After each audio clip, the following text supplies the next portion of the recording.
اپنی پسند کا رنگ پہنے تیار ہوئے جب نور شادی ہال میں داخل ہوتی ہے۔ امی میں اپنی کزنس کے پاس جاؤں؟ وہ سب تصویریں بنا رہی ہیں۔ ہاں ہاں بیٹا ضرور چلی جاؤ۔ نور جب اپنی ہم عمر کزنس کے پاس پہنچتی ہے تو وہ سب اس پر ہنسنے لگ جاتی ہیں۔ وہ وہاں رونے لگ جاتی ہے اور اپنی بہن کو جا کر سب بتاتی ہے۔ آپا گھر چلیں؟ کیوں، کیا ہوا نور؟ آپا سب میرا مذاق اڑا رہے ہیں۔ نور کوئی بات نہیں، تم کیوں ان کی بات سنتی ہو؟ رکو، مجھے بتاؤ کون تنگ کر رہا ہے، میں ڈانٹ کر آتی ہوں۔ نہیں امی آپ کو ڈانٹیں گی، آپ انہیں کچھ نہ کہیں، ابو کو بولیں ہم گھر چلتے ہیں۔ ایسے نہیں جا سکتے، تم ایک کام کرو، ادھر میرے پاس بیٹھ جاؤ۔ نور چپ چاپ سارا کے پاس بیٹھ جاتی ہے اور وہ دیکھتی ہے کہ اس کے ہم عمر کزنز خوب انجوائے کر رہے ہیں اور تصویریں بھی بنا رہے ہیں۔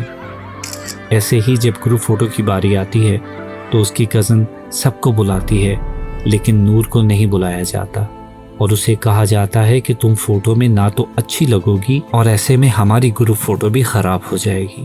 نور کا دل ٹوٹ جاتا ہے، وہ بہت ڈپریس ہو جاتی ہے۔ وہ دیکھتی ہے کہ اس کی امی ابو نے ایک بار بھی اس کی کزن کو نہیں ٹوکا کہ وہ غلط بات کر رہی ہے۔ نور کو خیال آتا ہے کہ کیا وہ واقعی ہی اتنی بری دکھتی ہے کہ فوٹو خراب ہو جائے۔ وہ سوچتے سوچتے جب گھر آتی ہے تو اتنی سرد پڑ چکی ہوتی ہے کہ اسے کچھ بھی سمجھ نہیں آتا اور وہ بہت مایوس ہو جاتی ہے۔ ساری رات وہ جاگ کر رو کر گزار دیتی ہے اور خود سے کہتی ہے،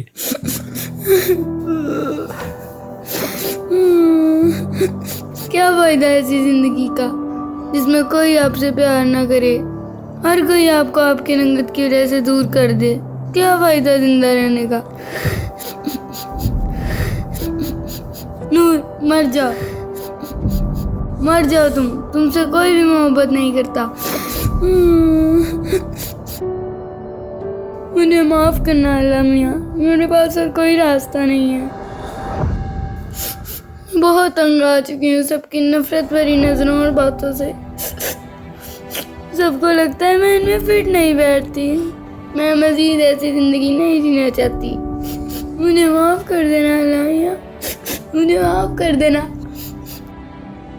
نور اپنی کلائی پر چاقو رکھتی ہے اور ڈرتے ڈرتے کوشش کرتی ہے کہ کلائی کٹ جائے کہ وہاں سے فجر کی اذان ہونے لگ جاتی ہے۔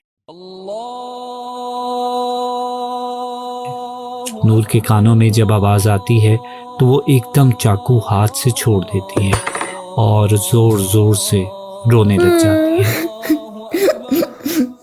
والذین اذا فعلوا فاحشة او ظلموا انفسهم ذکروا اللہ فاستغفروا لذنوبہم، اور وہ کہ جب کوئی کھلا گناہ یا اپنے حق میں کوئی اور برائی کر بیٹھتے ہیں تو اللہ کو یاد کرتے اور اپنے گناہوں کی بخشش مانگتے ہیں، اور اللہ کے سوا گناہ بخش بھی کون سکتا ہے۔ نور وضو کر کے نماز ادا کرنے کھڑی ہوتی ہے اور جیسے ہی سجدے میں جاتی ہے پھر سے زارو قطار رونے لگتی ہے۔ نماز کے بعد وہ اللہ سے توبہ کرتے ہوئے کہتی ہے، میاں مجھے معاف کر دیں، یہ میں کیا کرنے لگی تھی؟ وہ رب جو مجھے 70 ماہوں سے بھی زیادہ پیار کرتا ہے، میں اسی کے خلاف جانے لگی تھی۔ اس واقعے کے بعد کئی سال گزر گئے۔ اب نور نے لوگوں کی باتوں پر دھیان دینا چھوڑ دیا ہے۔ اب وہ خود پر توجہ دیتی ہے، خود کا خیال رکھتی ہے اور صرف اپنی پڑھائی کو وقت دیتی ہے۔ دیکھتے ہی دیکھتے نور ترقی حاصل کرنے لگتی ہے۔ وہ اتنی کامیابیاں حاصل کرتی ہے کہ اس میں معاشرے کے شانہ بشانہ چلنے کی ہمت آ جاتی ہے اور اب اس کو کسی سے بھی کوئی فرق نہیں پڑتا۔ ایسے ہی وہ وقت آتا ہے کہ نور کی گریجویشن پوری ہو جاتی ہے۔ نور بہت اچھے نمبروں سے گولڈ میڈل حاصل کرتی ہے۔ جب نور کو اسٹیج پر بلایا جاتا ہے تو نور گولڈ میڈل حاصل کرنے کے بعد درخواست کرتی ہے کہ وہ مائک پر کچھ کہنا چاہتی ہے اور مائک اس کو دے دیا جاتا ہے۔ السلام علیکم۔ میں آج بہت خوش ہوں۔ اتنی محنت اور مشکلات کے بعد میں نے خود کو پروف کیا ہے۔ اور یہ لوگوں کے لیے نہیں تھا، یہ میرے خود کے لیے تھا۔ مجھے آج یہ احساس ہو گیا ہے کہ میں کچھ بھی کر سکتی ہوں، اور میں اس سب کا کریڈٹ اپنی پیاری سارا آپی کو دیتی ہوں۔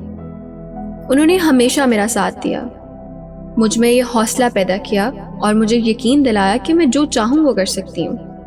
آپا، آپ کا بہت شکریہ، آپ نے مجھے اس قدر حوصلہ دیا کہ میں کچھ بھی کرنے کے قابل ہو گئی۔ اور ان لوگوں کا بھی شکریہ جو یہ سمجھتے تھے کہ میں کچھ بھی نہیں ہوں اور میری کوئی اہمیت نہیں ہے۔ وہ لوگ نہ ہوتے تو شاید میں خود کی اہمیت نہ سمجھ پاتی۔ شکریہ، سب کا بہت شکریہ۔ یہ کہہ کر نور سٹیج سے نیچے اتر آتی ہے اور اپنے والدین سے آ کر ملتی ہے۔ کیا ہمارا تمہاری ترقی میں کوئی کردار نہیں ہے؟ ایسا نہیں ہے ابو، آپ نے مجھے پالا پوسا، بڑا کیا، پڑھایا لکھایا، سب کیا میرے لیے، لیکن کبھی بھی مجھے آگے بڑھنے کا راستہ کیوں نہیں دکھایا؟ لوگوں کو کیوں چپ نہیں کروایا جب وہ آپ کی بیٹی کو وہ سب بول رہے تھے جس سے آپ کی نور ڈپریشن اور احساس کمتری کا شکار ہوئی؟ تب کہاں تھے آپ بابا؟ نور بیٹا، ہمیں احساس ہے کہ تم نے بہت برداشت کیا ہے، لیکن اس سب میں ہم دونوں کا کیا قصور تھا؟ امی، کاش تب آپ مجھے بولنے کے بجائے ان لوگوں کو روکتی جو مجھے غلط غلط ناموں سے پکارتے تھے۔ صرف سارا آپا تھی جن کی وجہ سے میں خود کو سمجھا لیتی تھی۔ امی، میں تو بچی تھی، آپ لوگ تو بڑے تھے نا۔ نور بیٹا، ہو سکے تو ہمیں معاف کر دینا۔ ہمیں احساس ہو رہا ہے کہ ہماری لاپرواہی نے تمہاری زندگی کو بہت مشکل کیا ہے۔ ابو نہیں، یہ کیا کر رہے ہیں آپ؟ مجھے شرمندہ نہ کریں، میں آپ سب سے بہت محبت کرتی ہوں، مجھے آپ سب بہت عزیز ہیں، معافی مانگ کر مجھے گناہگار نہ کریں۔ یہ کہتے ہوئے نور اپنے امی اور ابو کو گلے لگاتی ہے اور ان کو اپنا میڈل پہناتی ہے۔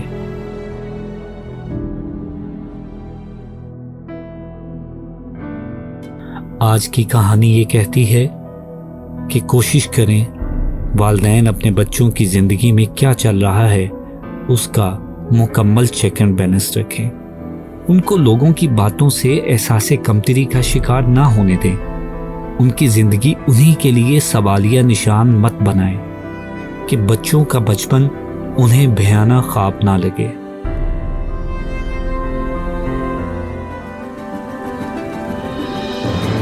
آپ سن رہے تھے ریڈیو کہانی میں آج کی کہانی گردش ایام۔